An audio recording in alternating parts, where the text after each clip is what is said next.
um pouco adoentado, então por isso que eu vou todo final de semana pra Imbituba, pra poder estar perto lá.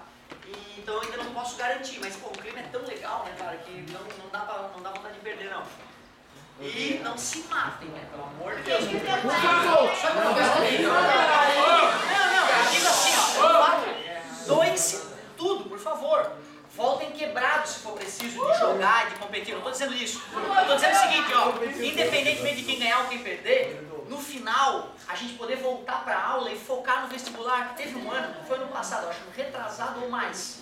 Deu uma encrenca entre os três terceirões, que foi um clima nojento, um achincalhando o outro pela internet, aí já entrou até direção, sabe, ficou muito chato o clima, entendeu? É isso que eu peço. Eu odeio perder, eu vou jogar bolinha de gude com o Caio, eu não consigo disfarçar, entendeu? Para errar e fazer o que ele ganhar. Eu não quero ganhar gude. Eu tenho esse defeito, entendeu? Eu tenho esse defeito de fazer uma meia só lá, né? Vamos jogar na esportividade. Eu fico puto quando eu perco. Eu fico puto. Então, uma coisa que eu demorei a assimilar na minha vida, perder com elegância, entendeu? Perder ou não, falei, parabéns pro meu, né? Vontade de água, né? Roubaram, filho da puta. E não é bem assim, então por isso que eu peço, cara, curta pra valer, só que depois, né, vou colocar a vida pra frente. Olha só, galerinha, fio reto e longo, eu quero descobrir o campo magnético nesse ponto, a 2 metros. Essa situação é realista, será? Um fio passando 5 amperes e tu a 2 metros do fio? Por incrível que pareça, absolutamente normal, certo? 5 amperes é uma corrente que não é grande ainda para o uso doméstico e tu tá sempre até às vezes mais perto do fio, né? Às vezes tu dorme encostado na parede, tem um conduíte ali atrás daquela parede, tem um fio ali escondido. Agora eu estou a menos de 2 metros de fios condutores. Concorda comigo? Situação realista. Vamos ver então qual é a ordem de grandeza do campo magnético ao redor de um fio como esse. Calcular, por mais que eu conheça alunos do terceirão com dificuldade de matemática básica, eu tenho certeza que tu te vira treinando um pouquinho. O Mi0 alguém já decorou? 4π vezes 10 na mesma 7. Realmente demora 2, 3 semaninhas pra galera acabar decorando isso aí. O I, 5 amperes, dividido por 2π, é o raio da linha de campo que é circular, lembra? É o raio da linha de campo que é 2. 4π dividido para 4π, olha que delícia. Ficamos com... Volta aqui, querido. Ficamos com quanto? 5 vezes 10. Cara, traz uma bússola aí, tu vai ver que ela não vai chiar por causa disso. Ela vai achar o norte bonitinho. Ou seja, esse campo magnético aí gerado por essas coisas à nossa volta é fraquinho, mesmo perto do campo magnético terrestre. Tranquilo? Nada demais. Mas vamos supor que eu quero mais, eu quero avacalhar, eu quero um campo mais grosseiro. Eu então vou pegar, em vez de deixar o fio reto, eu vou enrolar o fio fazendo uma Expira, show de bola. Avacalhei na corrente, tá? Essa corrente aqui já é uma corrente mais de laboratório mesmo, ou industrial, né? Na tua casa tu não vai conseguir nada com 1000 amperes, porque não é seguro. E olha que eu fiz ela bem pequenininha, a pessoa parece que aumentou. Não, é porque estamos bem de perto, damos um zoom aqui, mas ela só tem 1 centímetro de raio, ó. Eu te perguntaria, esqueci de uma outra coisa, voltando aqui. Para onde aponta o campo magnético aqui? Para dentro do quadro. Para dentro do quadro. Aí para dentro do quadro. Sai do quadro por cima, penetra no quadro na parte de baixo do fio, concorda comigo? Seria uma bolinha com um xizinho, né? Penetrando, certo? Se fosse aqui em cima, uma bolinha com um pontinho. Se fosse aqui o campo magnético que eu quisesse, representação. Assim, né? Ou seja, o vetor campo magnético aponta para baixo aqui na frente do fio, né? E lá atrás do fio? Para cima. Beleza, regra da mão direita. Pega no fio com a mão direita, nada demais. Aqui nessa expira, o campo magnético no centro, entrando ou emergindo do quadro? Eu falei a corrente, não falei? Falei. Deixa eu ver se é verdade. Aqui no centro está saindo. Em qualquer lugar que eu pegar a expira vai acontecer isso. Aqui fora as linhas de campo estão penetrando, né? Como as linhas de campo se encontram todas aqui e aqui elas se espalham, o campo é mais forte no centro. Eu sempre vou me preocupar só com o campo no centro. Qual é a diferença do cálculo anterior? Não tem o pito, viu? A piada ajuda. Então, ó, B é igual, campo magnético é igual, Mi0. Tem que decorar porque vai usar bastante. I, 1000 amperes, dei uma avacalhada, certo? E 2R, quanto é que é o raio?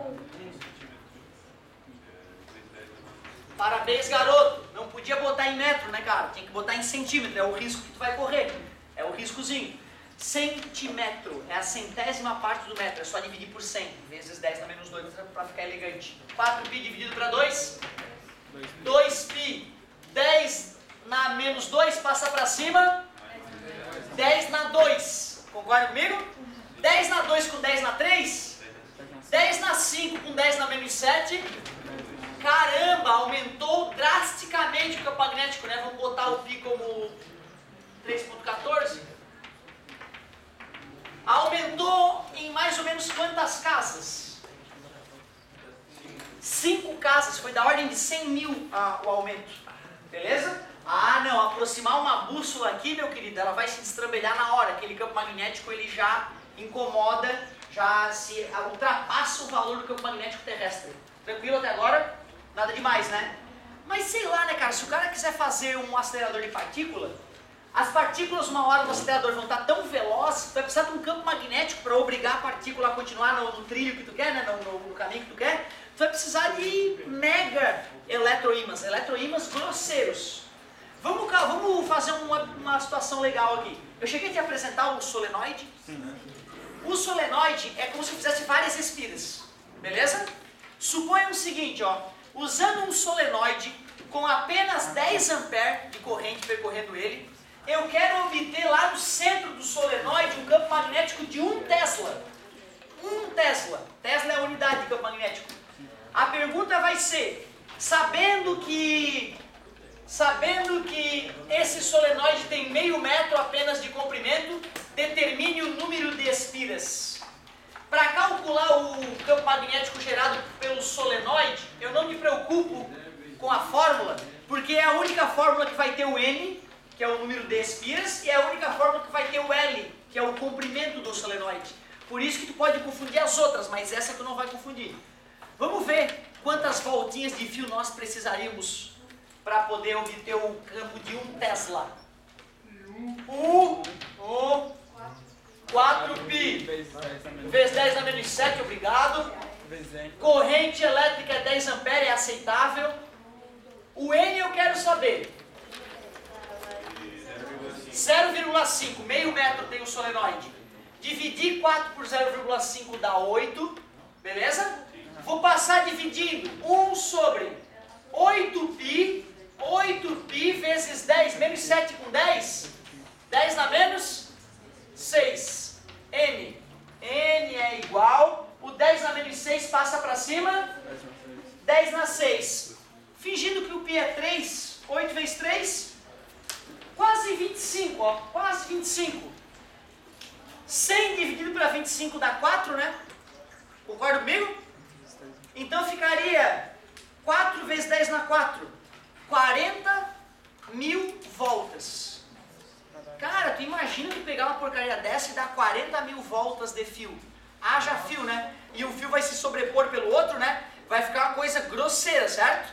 Aí sim, cara, aí tu bota alguma coisa lá dentro e liga, aí tu vai ver o que é força magnética forte. Ô, moleza. Ô, vida mansa. Ô, galerinha, olha só. Se nós formos pensar no universo como um todo, as coisas que mais geram campo magnético são as chamadas estrelas de nêutron, ou, né, alguns chamam de... É parecido com aquele nome da ficção científica, magnatron, certo? Tem estrelas magnéticas, cara, que geram um campo magnético da ordem de 10 na 6, 10 na 8 Tesla. O que acontece se um átomo chegar perto disso? Ele desintegra, ele vira só prótons e nêutrons. Os elétrons são colapsados e mergulham dentro dos prótons. Aliás, vira só nêutron. Não sei se vocês já escutaram falar em estrela de nêutron. Depois de uma supernova, de uma explosão de uma estrela, o que sobra, a carcaça que sobra é um acumulado altamente denso de nêutrons. Por isso, estrela de nêutron. Essa estrela de nêutron é uma aberração, digamos assim, na natureza. Enquanto aqui na Terra o material mais denso é o ósmio, com 22 gramas por centímetro cúbico, o núcleo de uma estrela de nêutron tem uma densidade de 10 na 15 gramas por centímetro cúbico. Uma colher de chá pesaria mais de 100 mil toneladas. Caralho, é uma boa expressão para esse momento. Então, cara, é absurdo. Não, quando me falaram isso, eu passei meses pensando nisso. Como pode a matéria chegar nessa densidade? O que é que dá volume à matéria que nós conhecemos? Não é a eletrosfera? Se tu tira a eletrosfera, o átomo encolhe absurdamente. A estrela de Newton era uma gigante, que do dia para a noite sofreu um colapso e encolheu enormemente, já que as eletrosferas foram colapsadas. Beleza? Que bizarro, né, cara? Saber que Deus criou essas entidades tão assustadoras. Então tu vê, né? Um Tesla já é grande o campo magnético. E para fazer ele aqui na Terra, com baixa corrente, só exagerando o número de voltas do solenoide. Então, numa indústria, se eu preciso de um eletroímã poderoso, eu vou fazer o solenoide com bastante voltas, mas não para acabar o fio do mundo, e aí eu compenso com um pouco mais de corrente elétrica, certo? Então, colocar lá 1000 amperes, né, em solenoides grandes para poder trabalhar com materiais ferromagnéticos é uma solução da indústria. Alguém ia fazer um comentáriozinho? Pessoal, o que eu te disse sobre situações assim, ó? Tem um fio aqui e outro fio ali. Fio 1 e corrente 1 e corrente 2. Eu quero calcular o campo magnético no ponto G. Como é que a gente age nessa situação? Vocês lembram? Calculo o campo magnético gerado pelo fio 1. Calcula pelo fio 2. Soma ou subtrai. Nesse caso, regra da mão direita. Penetrando. Concordas? Penetrando no quadro aqui embaixo, o campo magnético gerado por esse cara. Beleza? E esse aqui? Saindo. Um campo vai ser para fora, o outro para dentro. O que vai fazer? Subtrai. Se essa corrente fosse para cima, também estaria entrando. Aí seriam dois campos entrando. Calcula e soma. E se fosse assim os campos? Pitágoras, porque é perpendicular. E se for assim? Aí, ó, show de bola, a gente usa a lei dos cossenos. Vetor resultante ao quadrado é V1 ao quadrado mais V2 ao quadrado mais 2 vezes V1 vezes V2 vezes cosseno de alfa. Isso a gente falou rapidamente em outra física, quando a gente revisou vetores. V de vetor. Mas se eu estiver calculando o campo elétrico, no lugar do V eu vou chamar de E. Se eu estiver calculando o vetor e campo magnético, no lugar do V eu chamo de B. Muda alguma coisa? Não muda nada. Agora tu viu uma matéria numa física. Meses depois tu vê outra matéria em outra física. Para o teu cérebro conectar as duas, tu lembrar que a lei dos cossenos que tu usa não é normal. Mas então tu viu, ó, situações fáceis, mesmo lado soma, mesma direção e mesmo sentido soma, sentidos opostos diminui, 90 graus Pitágoras, é o caso clássico, mas se for uns 60 graus, aí tu apela para a lei dos cossenos que vai estar no formulário, beleza? Nada demais. Vou fazer um exemplozinho dessa parte, para depois te dar a última ideia, que já é a sementinha para a aula que vem, que é a força eletromagnética. Deixa eu fazer minha mãe mandou aqui. Deixa eu pegar um que envolve mais ou menos essa ideia. Na outra turma, eu fiz só para depois se tu quiser olhar o vídeo e tentar a questão, eu fiz o 10 para eles, ó, duas espiras, uma próxima da outra.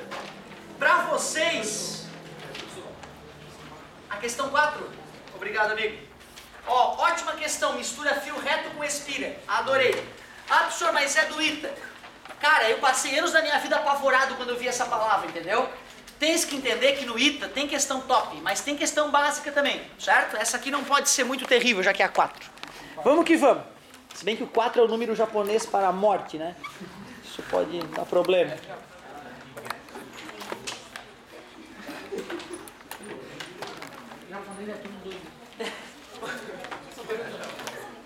Eu queria a loucura de alguns daqueles japinhos. Ontem eu estava vendo uma foto de um detector Kamiokande, né, dos japa lá para detectar neutrino, que é uma das partículas que sempre confundiu os físicos, né?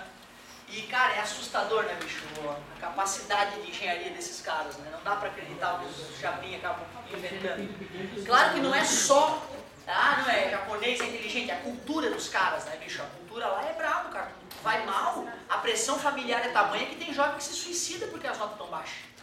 Saca? Não é, ai, putz, que mal, eu tô com a nota ruim. Não é isso, o cara não dorme, o cara não vive. Foda, foda. Então tem lado bom e tem lado bizarro. Página 99, olha que beleza, questão pedida pelo colega foi escolhida em a dedo essa, adorei. Uma espira circular de raio R é percorrida por uma corrente I. Espira circular de raio R percorrida por uma corrente I. A uma distância 2R de seu centro, encontra-se um condutor retilíneo muito longo. Ó, daqui até ali, galera, é R mais R, ó, ou seja, 2R. Percorrida por uma corrente I1, e ele deu o sentido da corrente I1. As condições que permitem que se anule o campo de indução magnética no centro da espira são, respectivamente, ele pede para calcular o campo magnético, ele pede para que se anule, na verdade, o campo magnético ali. E aí, galerinha, pelo que a gente acabou de falar, qual condição deve ser respeitada? Legal, um tem que ser para fora, outro tem que ser para dentro. Qual é a direção do campo magnético gerado pelo fio ali no centro? Para dentro do quadro. Para dentro do quadro. Logo, a espira vai ter que gerar o campo magnético para fora. Vou pegar na espira de tal forma que esses dedos apontem para vocês, ó. Concordas que a corrente tem que ser nesse sentido? Sim. Então, tu vê só usando a regra da mão direita 2 vezes e uma pitadinha de bom senso, eu descobri o sentido. Mas ele quer também a relação matemática entre esse I e esse I1. Como é que calcula o campo magnético de um fio reto? Sabemos, não sabemos? μ0I sobre 2πr. E da espira? μ0I sobre 2r. Para que se anule, além de ter sentidos opostos, tem que ter o mesmo valor, o mesmo para ficar chique. Módulo, beleza? Quer dizer que o campo magnético gerado pelo fio reto tem que se igualar ao campo magnético da espira em módulo, não é isso? μ0I sobre 2πr é igual a μ0I sobre 2r, beleza? O I1 eu vou manter, detalhe, ó, aceito? Corta μ0 com μ0, corta o 2 com 2, ficou gostosinho já, I1 sobre π vezes, qual é a distância do fio 1 ao ponto? 2R, R mais R, 2R. I sobre, qual é a distância da espira até o centro dela? R. Corta o R de um lado com o R do outro. Logo, o I na espira tem que ser o I1 dividido por 2π. E tem que ter o sentido anti-horário. Qual é a letrinha que tem essa relação, se é que tem? Letra B. Letra B. Eu acho que torna a questão mais delicada, cara, é o fato de não ter número.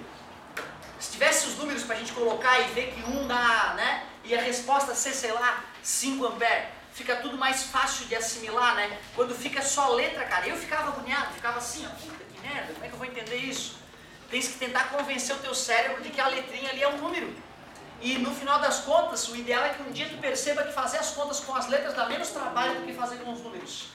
No manual de um bom professor de física, está escrito assim, ó, jamais peça para seus alunos substituir as letras antes do final do cálculo. Ou seja, ele estimula a fazer o aluno usar só a álgebra, só as letrinhas, terminou a conta, isolou a letrinha que ele queria. Aí sim, substituir os valores, certo? Porque é assim que o engenheiro faz, é assim que o físico faz. Ninguém sai fazendo conta antes do tempo. Primeiro a pessoa faz a conta toda, terminei a minha conta, agora eu puxo uma calculadora científica, substituo os valores e termino, entendeu? O importante é a física algébrica por trás. Mas eu sei que vocês ficam agoniados quando não tem número, porque eu estava no teu lugar há pouco tempo atrás. Então eu lembro do meu pânico e da minha dificuldade do cérebro entender a questão quando era só literal. Por isso que, via de regra, eu desobedeço o manual e vou colocando númerozinho. Mas em algum momento tem que fazer uma questãozinha mais bonita como essa, que não tem números, só letrinhas lindas. Ótima pedida! Pessoal, eu já expliquei para vocês, já comentei com vocês, que muitas vezes experimentos de física vão surgindo para tentar entender a natureza e de repente a gente brincou tanto com o aparelhinho que descobre outras funções para ele. O micro-ondas foi assim, lembra? Era uma máquina de visão noturna de tempo de guerra. E essa lâmpada foi assim. Essa lâmpada antigamente era chamada a experiência da ampola de Crookes. Todo mundo que estudava física na época lia sobre a ampola de Crookes e queria fazer uma igual. Era um tubo de vidro transparente, pegava uma bomba de vácuo e tirava um pouco do ar lá dentro, colocava o cátodo do ânodo, né, positivo e negativo, e aumentando a DDP até que surgiam uns raios esverdeados lá dentro do tubo. A galera chamava de raios catódicos porque vinha do cátodo. O pessoal imaginava que era uma luzinha colorida, ó, que luz bonita, ó, o que será? Até que um dia um cara pegou um ímã e aproximou desse ampola de Crookes. Sem querer, não era para ter trazido o ímã, ele levou o ímã, tipo o Weierstedt. E aí quando ele aproximou o ímã dos raios catódicos, em vez de eles continuarem retos, eles fizeram uma curva, bicho. Imagina a luz, Eles sabiam que a luz não interagia com o ímã. Então aqueles raios catódicos esverdeados não eram luz normal. Eles pensaram, ué, para ela estar reagindo ao campo magnético, sei lá, deve ter carga. Deve ser uma coisa carregada. Estávamos quase descobrindo o elétron.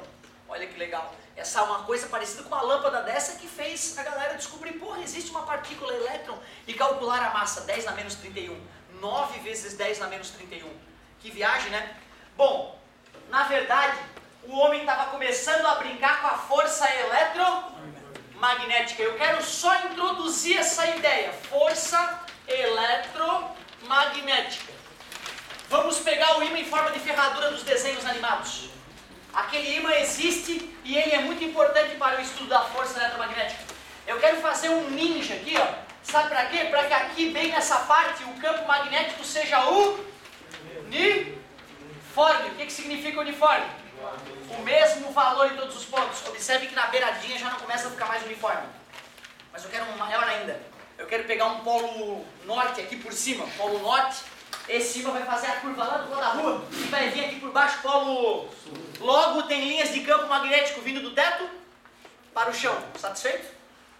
A galera ficou se perguntando, se aquela luz se curvou sobre o campo magnético, é porque carga carregada reage ao campo magnético.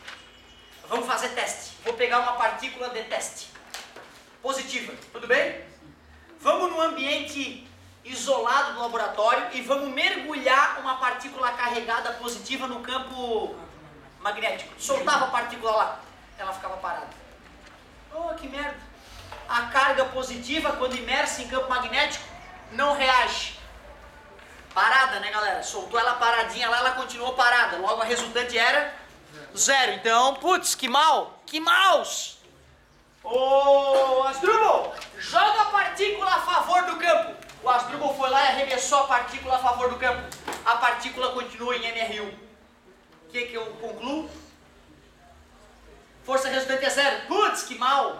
Que mal, a carga elétrica não reagiu com o campo... Porque se fosse campo elétrico a gente sabe que reage, né? Concorda comigo? Ô, Asdrubal, arremessa a partícula a favor do campo, Asdrubal. E aí, qual foi a velocidade? Ah, putz, MRU. Resultante é 0. Não houve interação. Oh, que merda, que mal. Então eu acho que não era carga, então, aquela luz que fez curva lá não podia ser uma carga. Mas peraí, não vamos desistir. Somos cientistas. Vamos jogar a partícula agora perpendicularmente ao campo. Arremessa, Asdrubal. Ai, meu Deus, vem ver.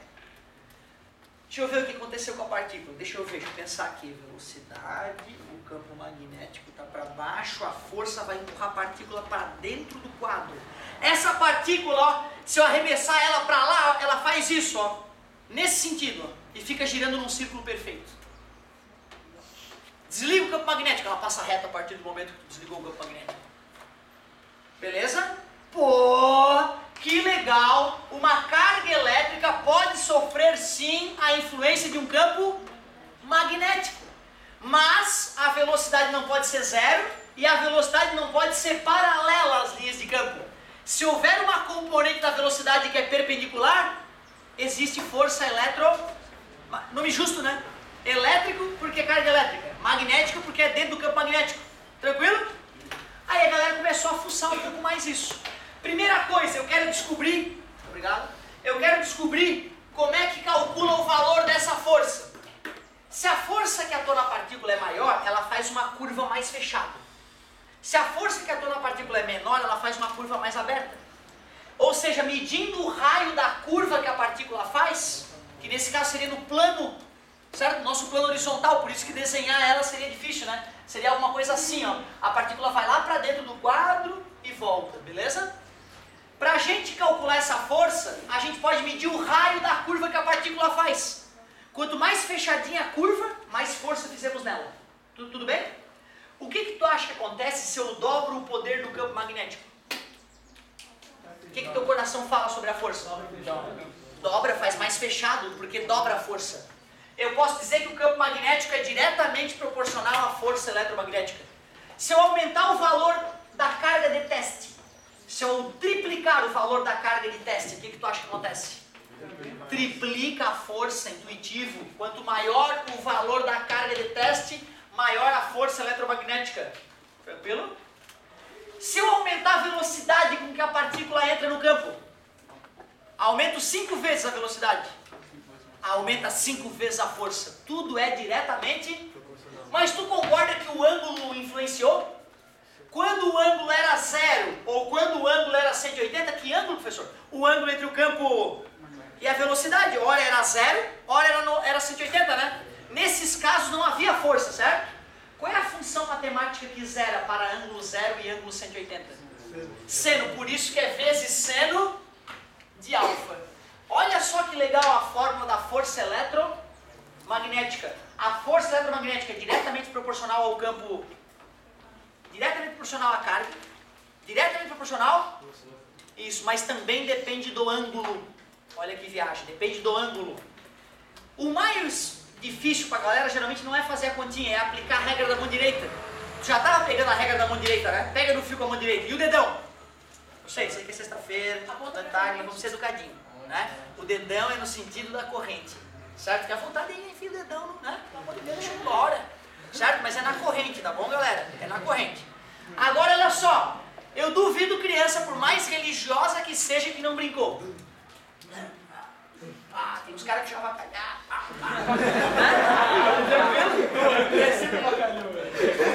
Aí, olha só. Aqui, pra gente poder brincar da regra da mão direita, pra não confundir com a outra que tu pega com a mão direita, vamos fazer a regra da mão direita modificada. Tu faz a arminha clássica, mas esse dedo tem que ficar assim, ó, como se fosse o gatilho da arma. Tranquilo? Esses 3 dedos. Eu preciso saber quem é quem, ó. Beleza? Quando tu faz isso pra alguém, o que é? É, né? Mas tem o clássico. É o foda-se, não é isso? Então vai se foder, o fuck you, não é isso? Né? Tem a origem histórica, que é muito legal, né? De uma guerra lá que os franceses arrancando o dedo do meio dos outros caras pra saber quem é quem. E aí o outro time falava, ó, vem pegar o dedo do meio. Quem sabe falar isso é um professor de história, eu não lembro direito. Inglaterra, assim, a mesma coisa que fazer isso. Pois então, né? E Austrália também. Isso, tem, né? Uma paz e amor. Tem que ficar ligado, realmente. Então, olha só. Essa aqui é um símbolo que o mundo todo usa hoje. Tu vê, ficou internacional. É o fuck you, ou foda-se. Qual letra? F. Beleza? Tu tá assim na rua e tu faz isso. O que significa? Carona. Carona tem a ver com o quê? Com a velocidade que tu quer ir, né? Tu quer ir pra lá, geralmente a galera faz assim. É até possível que a carona funcione apontando pro lado errado, mas não experimentei, né? Certo? Tudo bem, aceitável que a carona é a velocidade, sobrou quem pra cá? A carga não é vetorial, as grandezas, mas parabéns, a carga não é vetorial, as grandezas vetoriais são força, campo e velocidade. O que é? Força, velocidade, pode ser campo magnético. Concorda comigo? O furabola é o campo magnético, beleza? Por que eu sabia que a partícula carregada ia girar assim, ó, nessa situação onde o norte e o sul estão assim, beleza? A velocidade da partícula era o dedão, tranquilo? O campo magnético, a linha de campo apontava para baixo. E aí o dedo do meio, ó, ficou apontando para a parede. Então eu sabia que a partícula ia tentar ser empurrada para a parede, e à medida que a velocidade dela mudar, a força muda também, ó. Ou seja, a força eletromagnética é sempre uma força centrípeta. Nesse caso, por isso que a partícula descreve um movimento circular uniforme. Tu imagina a luz, cara, a luz fazendo uma curva e parada lá, né, cara, uma coisa que não era esperada. Mas é que de fato não era luz, eram partículas carregadas. Beleza? Certo? Então só introduzir a ideia, cara, ó. O mais difícil é a lembrança. E os alunos é que me ajudaram com esse macete, né, do funk, do carona e do furabolo do seu cara que tá faltando. Aí cuidado, tá? Tu vai olhar no livro de física, talvez mude quem é quem. Não importa, tá? Mudar quem é quem. O que não pode é mudar a ordem. Se no meu ficou força, velocidade e campo, pode ser força, velocidade e campo, força, velocidade e campo, não importa, beleza? Que no final das contas, a mão vai acabar apontando para o mesmo lugar, tá beleza? Essa é uma dica bobinha que pode te ajudar. Aí tem que ver se tu gosta dela ou se tu prefere outra. Acho que a apostila até faz diferente. Tem que dar uma olhada. Meus queridos, temos 7 minutos, vou fazer a saideira então. Vou fazer a saideira, não pode? Aí eu libero pra vocês cantar a música. Ó!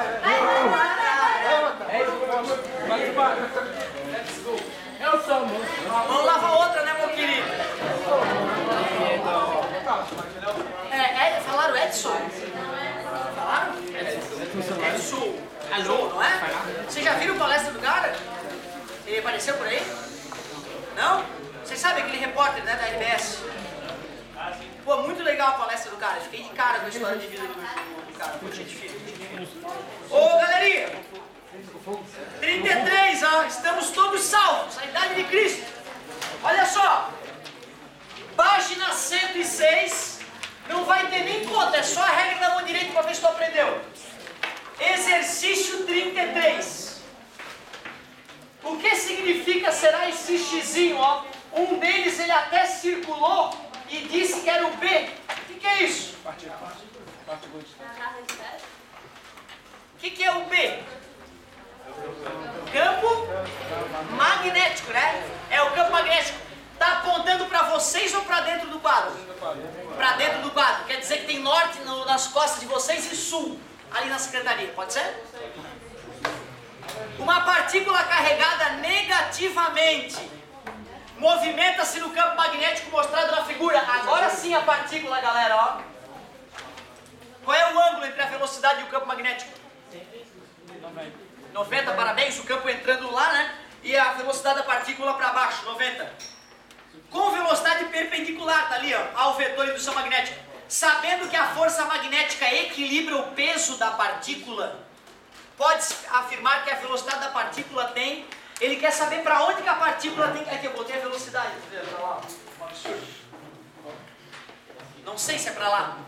Ele está dizendo qual é a velocidade para que a força eletromagnética anule o peso. Ali para baixo é que é o peso. Para baixo é o peso. Para onde tem que ser a força eletromagnética? Para anular o peso. Obrigado. Concorda comigo? Se a força é para cima e o campo magnético é para dentro do quadro, para onde atua a força? Vamos ver? Velocidade. Eu quero saber, não é isso? Campo magnético e força, não é isso? A força é para cima e o campo magnético é para dentro do quadro. Olha para onde é que vai ser a velocidade. Para a direita, concorda comigo? Pronto, descobri a velocidade da partícula usando a regra da mão direita. Qual era a letrinha, por favor? Amor. Muito obrigado pela atenção. É A de 3A. A de 3A.